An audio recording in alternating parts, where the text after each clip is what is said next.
the 9th day of our journey happens to be that today is Friday, Erev Shabbat. And Shabbat really, I spoke about it before and I told you I'm going to elaborate it now, but I'm going to do it very briefly. Shabbat is really the key for chuva. You're asking all sorts of questions. How do I do chuva for this? How do I do chuva for that? How do I do chuva for lashon hara, for bad thoughts? For Shabbat is the way to do chuva. Where do we learn that from? The word Shabbat is in the word chuva. Right? What is chuva? Shabbat vavkei. When we damage anything, I'm talking about in the spiritual world, we damage the name of Hashem, but not the entire name. We cannot damage Yud-Kei. Yud-Kei, above the worlds, we cannot damage it. Vav-Kei, we damage, that's the part that we damage. Specifically the Hey Tata'ah, the last Hey of Yud-Kei Vav-Kei, that's why Tshuva is Tashuv, Hey. Take the Hey back and put it back in its place. Shabbat is Tashuv Vav-Kei. The damage that you did for Vav-Kei, which is all the severe sins, you're able to fix it. You rectify that. How do you do a very high level of tshuva, what's called tshuva ila'ah?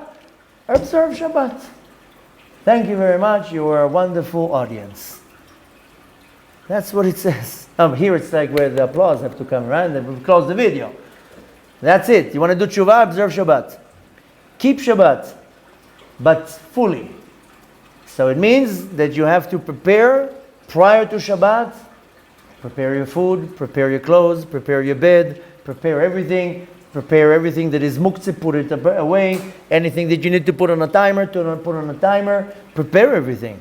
And when Shabbat comes, you are already in a state of meditation, a state of tranquility. After you went to the mikveh, you're pure, you removed off you the weekly clothes.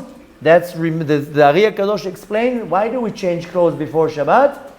We take the dirty clothes to the mikveh, take off the dirty clothes, not dirty because you were dirty, but the clothes that you wear. You go to the mikveh, you remove spiritual impurity, now you put the Shabbat clothes. So Ari HaKadosh says that there are levushim for our garments to our soul, they're called levushim of the week, and there's the levushim of Shabbat. And when you do that prior to Shabbat, you take off the levushim from your soul, your garments of your soul of the week, and you put the garments on the soul for Shabbat. And then you're ready for Shabbat. And when Shabbat comes in, you are already in a total different realm. And during Shabbat, you keep it to the fullest. I'm not going to teach you now how to keep Shabbat. Most of you know. 3 praise, 3 meals, beautiful clothes, resting, learning Torah. Ben Ish Chai says that everything you do on Shabbat is 1,000 times.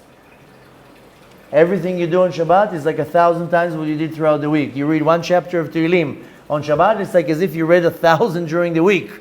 Anything you do on Shabbat, you take on yourself a Ta'anit Dibur. Fasting from speaking on Shabbat, it's like 1,000 that you did throughout the week.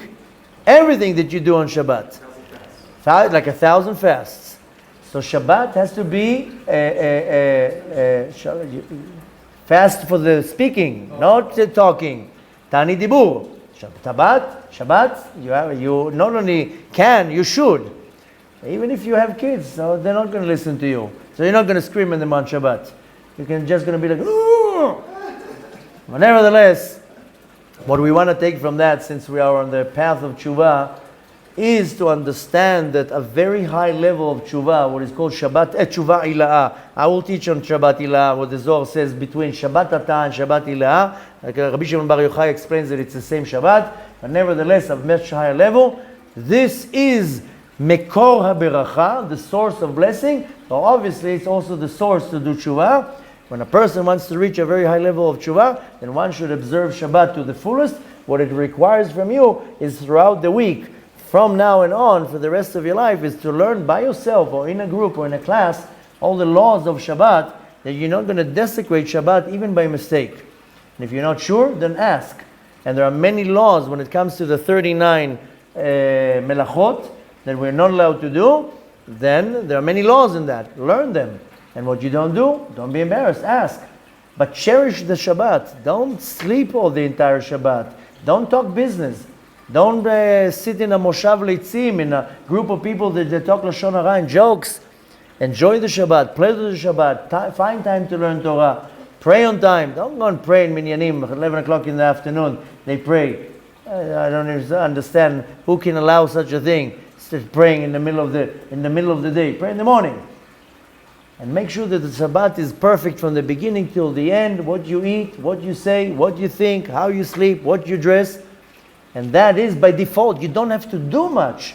That already is serving to you for a very high level of tshuva that is hinted in the word tshuva is Shabbat Vavkei. You shavta, you are returning the damage that you did for Vavkei, a very deep damage from very severe sins. You are bringing it back to Yudkei Vavkei, and needless to say, that affects your soul in a very profound way, that your tshuva is in a completely different altitude.